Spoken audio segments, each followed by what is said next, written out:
हाँ जी। Very good morning to everyone. मैंने मैम बहुत दिनों से सोच रही थी अपना करना मॉर्निंग का 4:30 और समहाउ आज अपने आप ही जैसे नींद भी मतलब खुली रही थी 3-4 दिन से रेगुलरली अपने आप ही सब कुछ सिंक्रोनाइज हो गया। लेकिन बेस्ट पार्ट जो मुझे इस मेडिटेशन का लगा मैम वो ये था कि मुझे लेग्स में ना मैम पेन रहने लगा था। कुछ टाइम से काफ़ी पेन रहने लगा था। तो मुझे लगा कि डॉक्टरों को दिखाया, फिज़ियोथेरेपी ली एटसेट्रा, एटसेट्रा बहुत कुछ किया। लेकिन आज जब मैंने सुबह मेडिटेशन करा, तो जैसे आपने कहा था कि कॉर्ड कटिंग करनी है हमें और आप कॉर्ड कटिंग करेंगे तो आपकी काफ़ी जगह के दर्द चले जाएँगे, किसी के शोल्डर के, हैंड के, बैक के। आप सबको बार-बार यही रिक्वेस्ट करते रहते थे कि ये बहुत अच्छी अपॉर्च्युनिटी है, सबको जॉइन करना है। लेकिन बहुत लोगों ने नहीं जॉइन किया मैम, मैं खुद भी श्योर नहीं थी कि मैं जॉइन कर पाऊँगी या नहीं कर पाऊँगी। लेकिन आज की मॉर्निंग की मेडिटेशन में एक मेडिटेशन के बाद ही मेरे पाँव में जो दर्द था मैं उसको कहूँगी कम से कम 20% कम हो गया मैम पहले से। सो आई वुड रिक्वेस्ट कि जो भी लोग हैं वो उनको प्लीज़ अगर आप इसको जॉइन कर सकें तो डेफिनिटली ट्राई करिएगा।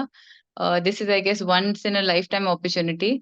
और क्या फ़र्क पड़ता है अभी 20-25 दिन अगर आप कर ही लेंगे तो क्या फ़र्क पड़ता है ना? मैम काफ़ी बार ऐसे हो जाता है कि मतलब इतने डॉक्टरों से, इतने दवाई, इतने उससे जाकर फ़र्क नहीं पड़ रहा है और एक मेडिटेशन से फ़र्क पड़ सकता है, तो क्या बुराई है ना करने में?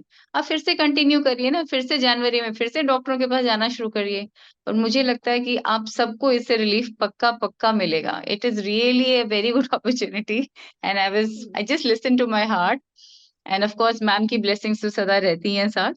एंड व्हाटएवर मैम कराएँगी वो तो फिर वंडरफुल होगा ही होगा। So I have faith in her. Don't have faith in me. Don't have faith in her. Have faith in her. She'll always take us to the right way, and she is taking us to the right way. So how to live one's life, ma'am वैसे ही ले जा रही हैं।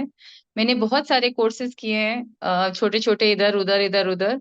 लेकिन जो एक ma'am के साथ एक कनेक्शन, एक जो सोल है जिस तरह से वो पढ़ाती हैं, अपना अपना एक सोल का एक पार्ट दे देती हैं सबको।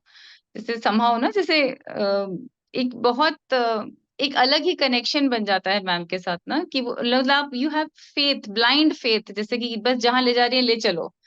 एंड बाकी सब मेडिटेशन जो रिकी लेवल मैंने सारे करे हैं मैम के साथ, अब मैं 6th लेवल पे हूँ।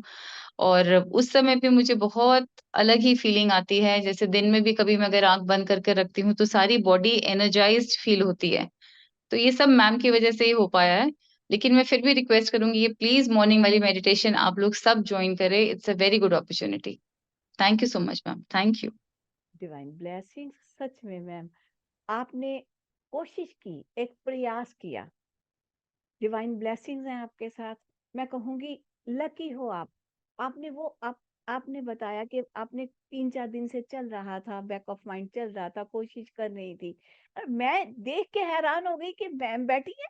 अरे! एक बार तो मुझे डाउट हुआ, अरे 5:30 वाला मेडिटेशन है, फिर लगा अरे नहीं ये तो 4:30 वाला है। कहाँ से आ गई मैम?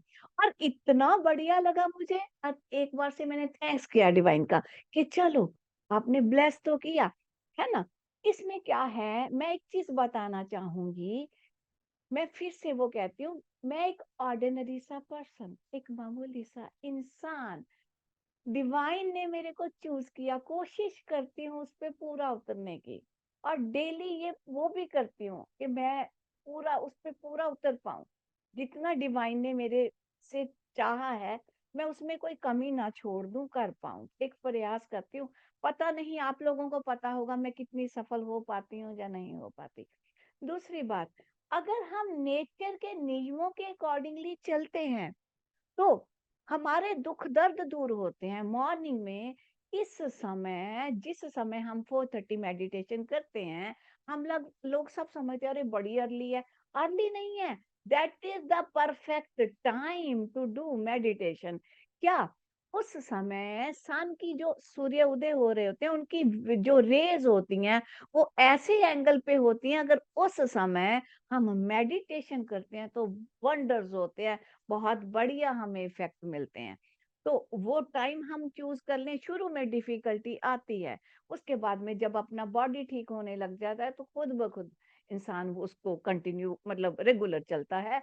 तो उसमें क्या रहेगा, अगर ये हमने मान लो 31 दिन है, 31 दिन में 2-4 दिन आपने मिस कर दिया ड्यू टू एनी रीज़न, तो 20-25 दिन भी कर लिया, 21 दिन से ज़्यादा कर लिया ना, तो मेरे हिसाब से तो आपका रूटीन ही बन जाना है। अगर हम लोग ये रूटीन फॉलो कर लें, मुझे लगता है डिज़ीज़ फ्री इंडिया हो जाएगा, जो मेरा एक्सपीरियंस कहता है। सालों साल का एक्सपीरियंस यही है कि अगर क्या है नेचर के अकॉर्डिंगली सूर्य उदय हुए, हम एक्टिव हो गए, वहां से हमने काम करना शुरू किया, सूर्यास्त होने लगे और हम भी थोड़े पॉज की तरफ जाने लगे। हम लोग क्या करते हैं रात को, अरे 12 बजे डिनर कर रहे हैं, अरे 2 बजे डिनर कर रहे हैं, अरे विपरीत जा रहे हैं। हम नेचर के विपरीत जा रहे हैं, जब हम नेचर के विपरीत जाते हैं तो तकलीफें तो हमें झेलनी पड़ती हैं। तो पुराने समय याद करो कितनी कम तकलीफें होती थी, आजकल कितना मेडिकल फैसिलिटीज भी हैं, लेकिन तकलीफें उससे कई गुना ज्यादा हैं। मेरी रिक्वेस्ट है सबको, मेरा मिशन है कि मैं हेल्दी इंडिया बनाऊं। जितना समय मेरे पास बचा है उसमें मैं पूरी कोशिश करके हेल्दी इंडिया बना दूं। बहुत कोशिश है, मेरा एक वही मिशन है कि सबके दुख दूर हों, डिवाइन ब्लेसिंग्स सबको मिले। इसके साथ अनुप्रिया मैम ने भी मेरे साथ पार्टिसिपेट किया, मैं रियली थैंकफुल हूँ इनका। ये दिल से चाह रही थी, एकदम से इन्होंने कहा, हैंड रेस किया, मुझे लगा तो इन्होंने बताना चाहा कि मैंने ऐसे ऐसे किया, मुझे ये हुआ। मेरे को क्या फीलिंग आई कि ये चाहती हैं कि अगर मेरे कहने से किसी का दुख दूर होता है तो मैं करूं। जी, डिवाइन ब्लेसिंग्स, स्टे ब्लेस्ड। तो यहीं पे इजाजत लेते हैं। जिन लोगों ने शाम को मिलना है शाम को मिलेंगे, जिन लोगों ने कल सुबह मिलना है सुबह मिलेंगे। Stay blessed. Really appreciable Anupriya ma'am, really appreciable. दूसरों के लिए जीना बहुत बढ़िया होता है, लेकिन हमारे माइंड से कई बार अपने अपने सेल्फिश मोटिव से हम वो भूल जाते हैं कि हम दूसरों के लिए भी कुछ कर दें। रियली अप्रिशिएबल अनुप्रिया जी ने अगर कुछ फील किया तो उन्होंने सबसे पहले यही सोचा, अरे किसी दूसरे का भी कर दूं, अरे किसी दूसरे को भी बता दूं। Really appreciable. Divine blessing. Stay blessed. जी।